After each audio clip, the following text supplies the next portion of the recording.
Faction warfare is not just about PvP skill, it is about decision making and mindset. Today I'll show you the exact process I use to stay alive, avoid traps and make consistent profit. Let's get into it. So the first thing I do before going to do some faction warfare in red zone, I will check if camps are ready.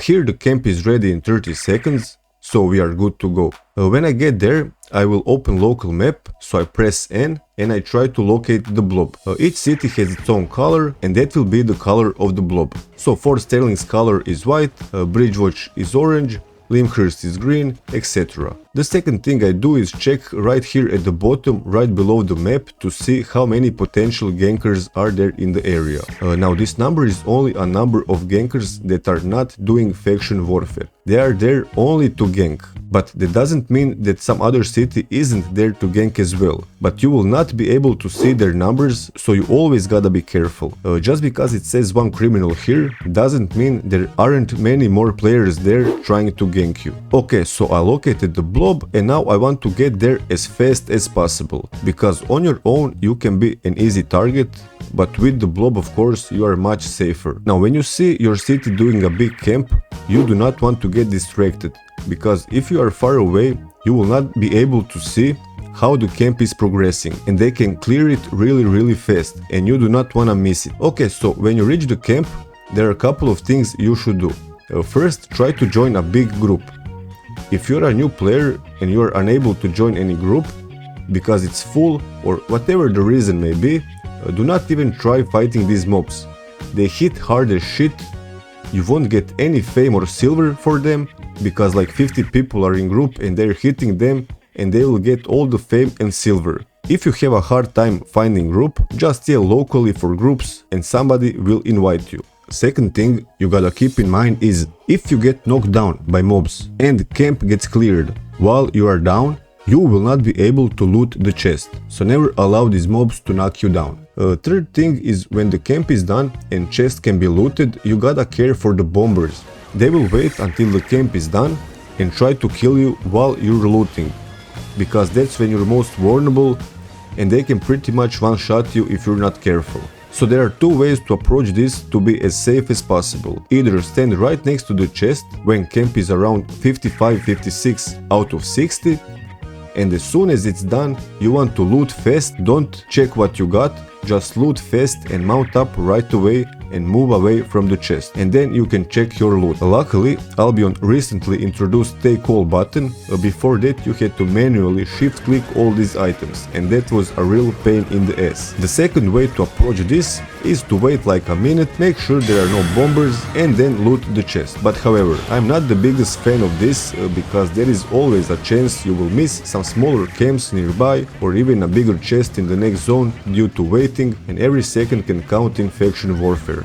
So I would recommend to learn how to loot fast and mount up right away. Okay, so let's loot this chest, 500k, okay, not bad. Now, you do not need to overthink this. The safest way is always to follow the biggest blob. So wherever the big blob is going, you are going. However, as a new player, keep in mind your main goal should be profit. You do not want to get into too many fights as a new player. And you should play red zone faction warfare for at least a day or two until you get some sense of how chaotic these fights can be, because it is really easy to die in these big city against city fights. Let's talk about how to choose which camps to attack. So here you can see how this big blob has spread. So one is moving towards this top camp and the other are attacking this small camp that is closer to the next zone, which has two big camps. So in this case I will always choose to do a small camp that is closer to the zone with two big camps. Because if you go far away from the zone, you risk both losing the big camp in the next zone and it also increases the chance you will get ganked. Now we have cleared all the camps in this zone and this medium faction chest gives a great amount of supplies and sometimes it can give a good loot.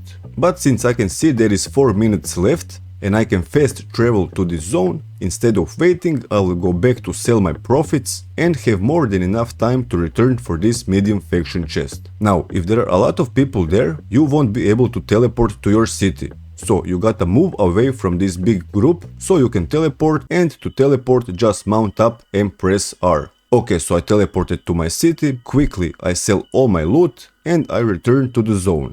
Here the blob is already waiting for the camp, so I rush there as fast as possible and I get there just on time. Also keep in mind that when there are a lot of people doing camp, it is sometimes easy to lose sight of your mount. So always be aware where your mount is so you can loot and right away mount up. Because these few seconds can be the difference between you get bombed and dying or surviving. There is still 1 minute left for the medium faction camp, so more than enough time to get there. Now when you check the map, be aware of these bridges, that's where gankers will wait to jump you, because it is much harder to escape in this narrow space than it is in the open space. So beware when you cross any of these bridges. Okay, so here we are right on time for the medium faction chest, and as you can see, when you loot this medium faction chest, there is no take all button. So you have to loot these items manually, and if you are slow with looting, it can be a good way to die. So develop a habit of looting fast and mounting right away. We can see here that this next zone has 2 big camps, while this zone only has 1 big camp. So of course you will always want to go to the zone with more bigger camps. So I get to the next zone and you can see right away how this white blob shows up on the map, which is Fort Sterling. Now as a new player, don't be tempted to dismount right away. You want to stick in the middle of the blob and try to assess how this fight will play out. So I move in to check things, and when I see a free kill, I don't just dismount immediately and go for the kill. I will always try to press Y first and inspect the player. Now this guy has only 800 IP, so I will not be dismounting for him because his gear will give you very little silver, and you got to keep in mind that there are many players who loot the same time as you do. So there is no guarantee you will be able to loot any items at all, so I always try to find a free kill with at least 1100 or 1200 plus IP.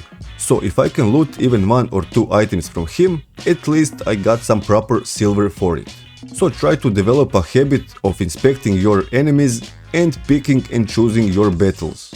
Here is another free kill, let's go for that, and if I were a new player, we would be getting our first kill here. Okay, so in this case we outnumbered Fort Sterling greatly, so they run away from the fight, so do not waste your time trying to chase them around the map and getting separated from the big blob, because that is a good way to die in faction warfare.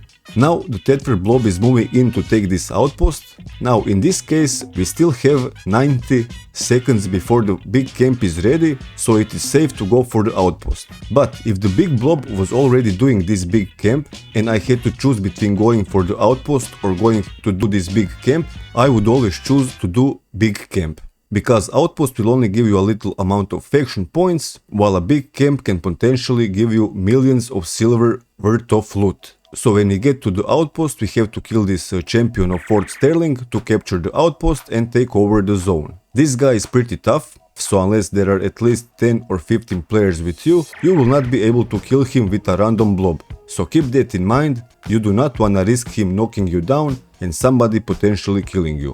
Just because there are many people here doing faction warfare with you, doesn't mean you cannot get jumped and bombed, so always be careful. So in this zone, there is only 1 outpost, so whoever controls this outpost will control this area. We kill the champion, we capture this outpost, and now we're moving in for the big camps. When you reach the camp, you always wanna know exactly where the chest location is, and it will always be right here in the middle of the camp. Now I always stand right here at the side of the chest, never in the middle, and I stay mounted right until the chest is about to be done. Now you can see that the small camp nearby is also ready, so I want to loot as fast as possible and go to do the small camp, because small camps get cleared really fast, but they can give great rewards, so you don't wanna miss them simply due to slow looting. Now see here how the bomber just appears out of nowhere and kills these guys, and luckily I don't even get touched by it. That's because every good bomber will always try to target right in the middle of the chest, because that's where the most players are stacked in a mass group. And this very simple trick of me standing as far as I can to the side has saved my life more times than I can count. So at least 10 times. It sounds banal, but trust me, it works. No time to waste, rush fast to the small camp. Now this small camp was cleared in about 20 seconds. And anybody who still stayed looting in the big camp will not be able to loot this chest. That's why I keep repeating myself like a parrot, to develop a habit of looting fast, mounting up and moving on. Now, when many people die, their loot will stay in the chest, and after some time has passed, like a minute or two, you will be able to loot it. However, you need to assess how many players actually died, and is it worth it to stick around here, because if only a couple of players died and it is a simple blue chest, most of times you do not want to waste your time waiting for this. It's always better to be going for the next big camp. But if you are in group with these people who died, then you can loot them right away. So we go do this next big camp, we clear it, we loot some tomes and move fast to the small camp. Loot it, and now this zone has been cleared. And I will check the rest of the nearby zones to see what is ready, and as you can see, the first zone we were doing, that camp is already close to being reset. So we will be going back there, but here I find a solo boss dungeon map. Now, as a new player, I would not recommend doing something foolish like me here and going for this solo boss dungeon. Because keep in mind, there can be a lot of faction players in the nearby zones that can just show up, or even in this zone, and when you enter this solo boss dungeon, gankers can follow you in and kill you. But even if they don't, you risk losing big camp. But here I am in luck and I get there just in time. However, separating yourself from the blob is almost never a good idea in faction warfare. Okay, so once again I try to stand as far away from the chest as I can, only tomes, bad luck, but it is totally random and you never know what you will get. Okay, these were some basics. Hopefully this will help some of the newer players. Thank you for watching and I'll see you in the next one.